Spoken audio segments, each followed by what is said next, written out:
Hi guys and gals, Anabolic here. We've all seen this machine. This is for the calf. And the problem is I've seen many people do it in the wrong way, the worst way possible. And they just turn it into some kind of a squat leg press, something like that. All they do is this. Now let me tell you a little bit about the anatomy of the leg. You see, this calf muscle, there are mainly 7 muscles deep inside, but we're gonna only target 2 of them.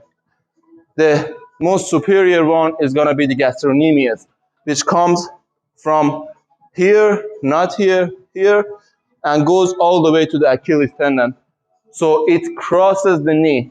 The other one is the soleus, which comes from this side, and again goes to the Achilles tendon. But the thing about the soleus is it doesn't cross the knee. So it doesn't matter whether you've got a bent knee or not, it's gonna do what it does.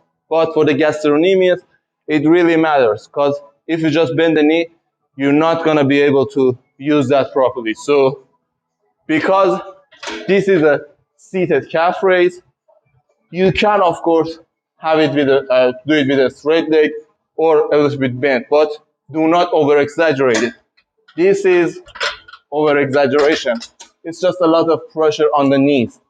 So if you do this, just make sure you come all the way up, go down, down, down, control, easily come up. Make sure you're pushing with both of your feet. So the plantar flexion or pushing with the toes should not be just with one leg. Sometimes I've seen a lot of people make the mistake of doing it just with one leg more. So make sure you're pushing with both of the legs. The other thing is, when you're doing this exercise, I lower the weight so because this is a risky exercise. I see a lot of people, when they have their legs straight, they come out like this. This is just gonna put a lot of pressure on the ankles. So just go down, feel a little bit pressure, not too much, a little bit, and come straight up. You do not need to come all the way and push the ankles to the side. Just go down, come up straight. Now the thing is, a lot of people cannot go all the way down and they just feel kind of a tension, but they force it. First of all, do not force it. Any kind of stretching should not be forced. It's just going to be bad for you. The second thing is, before you use it, make sure as a test, you stay on the side of the machine, one leg forward, one leg back. Make sure your heels are on the ground. So do not be like this, like this. And make sure this is the leg we're testing.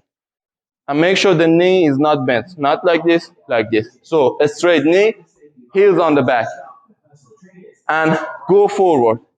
If you see that you're struggling, and I see a lot of my clients, they are either like this, or when they come forward, they're just bending the knee in here. If you're doing that, it means that you're just not that flexible, so you do not need to go all the way down. Now I'm gonna give you a little bit tip how to stretch it and how to make it better so you don't feel the tension all the time. So you should be able to go forward a few inches, so your knee should cross your foot. Another thing, your toes should be pointed forward. So if you're like this is not acceptable. Both of them pointed forward. You go forward, heels on the ground. This is a straight, and you should feel a little bit tension when you're like this. And also, you do not need to be too much flexible. If you can perform it and you can come all the way down and it's just too flexible, that's also bad. You do not need to be too much flexible. You have to have a balance. But yeah, I see that a lot of time, a lot of my clients have this problem. So make sure you control it. Make sure you do them with the both legs. So test them both. A lot of people have imbalances. They are flexible in one side and not on the other side. The other thing is, I see people going up and they're just pointing toes to the side doing this, or inside, doing this. You see, knee is a hinge joint, and a hinge joint is like a door. You see the door hinge, it just comes in one way, one direction. We talked about that. So it's not like the shoulder having a lot of mobility. It just goes in one direction and comes back. You cannot bring your leg to this side or that side. So if you're just doing internal rotation or external rotation of the hip, it does not matter. The muscle is exactly the same way. It's not like the chest. You can bring it up and down. So just keep them toes forward and make sure you don't break the ankles. Now, the tip that I told you I'm gonna talk about the calf is, of course, the calf. When we talk about the calves, we're mostly talking about here. But there is an important muscle in here that almost 95% of people, I can say 98% of the people do not train, and that is the tibialis anterior. Now, as you can see, this muscle, this comes in front, and if you find yourself, if you find that you're just walking for a long distance and you feel a pain in here, or you run and you feel a pain in here, it means that you've got really weak tibialis anterior muscle. And now I'm gonna give you two exercises that are not just only gonna strengthen this, but at the same time they're gonna stretch these as well, because they are the antagonistic or the opposing muscles to the gastrocnemius and the soleus. So the exercises, the first one, you're just gonna grab a dumbbell. You can first do it with body weight as well. So this is a calf raise, a standing calf. A lot of you have a device that you just hold it like this, which is not that much good in my opinion, because it's just all the weight is on your spine. These are better, but anyway, if you do them, it's fine. This is the tibialis anterior exercise. Exactly the opposite thing. So in calf exercises, you're pushing your toe down. It's called plantar flexion. But in this exercise, you're doing the opposite, the dorsiflexion. You're bringing your toes up. Now, if it's too easy for you, you can just grab a dumbbell here and just try to bring it up. Now, if you have some kind of a band or something, you can just attach to it, so it's gonna be harder. It's gonna be the keeping of the dumbbell so it doesn't just fall off. But it doesn't matter if you do it with one leg or two legs at the same time, because it's not the weight of your body. The weight of your body is on the heels. It's just bringing itself up. But if this wasn't a good workout for you, I've got something else here. Now, as you can see, the cables, we've all got them in the gyms. Now, you do not need a heavy weight for this one.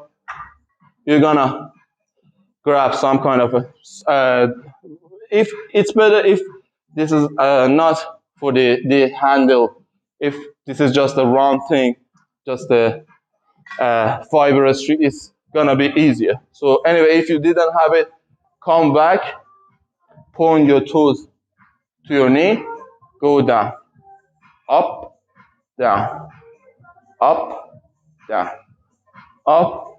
For this one, if you had a little bit of inversion and eversion, which is this and this, it's all right, because there is not gonna be too much weight. But some people have a kind of an inversion, but mostly you should have an eversion, so the toes should come to this side. But some people, just because they're weak here, they just try to just bring it however they can, but try to just bring it down and point your toes to the side of the muscle. So my right leg should come to the right, the toes should come to the right, and the left one the opposite. Now, as you saw, this is just kind of impossible for me to bring it all the way down, because if I just bring it down, it's just gonna come on the tip of my toes and it's just gonna fall. So you can do something else to give you a little bit range of motion, which is still the same thing. You come back, you put your knees on this, make sure you've got enough distance so when you go down, it doesn't touch it. Now, as you can see, now I have a lot more range of motion because my knee is higher and my foot can come a little bit lower. I'm gonna have a lot more range of motion. This is exactly the exercise that a lot of people, especially people who do squats, do, the power lifters. And the reason is it stretches the calf muscle. So when you do a squat, doing a squat is exactly the same thing that we did with the test. We did the test like this. The squat is gonna be both legs. You're gonna bend this one, but still you're gonna stretch the calves. You go down like this, come up. Now, if you've got tight calves and you can't handle your own body weight going down and you feel just a lot of tension and you bring it up, you do not need to stack up a lot of weight and do a squat. It's just gonna tear the Achilles tendon. First, you need to stretch that. And this is a great exercise for people who want to do a squat, who want to be athletic, for people who just want to prevent injuries. It's gonna stretch the calf so you can be able to just come all the way down. Okay, anabolic guys, leave your thumbs up and comments below.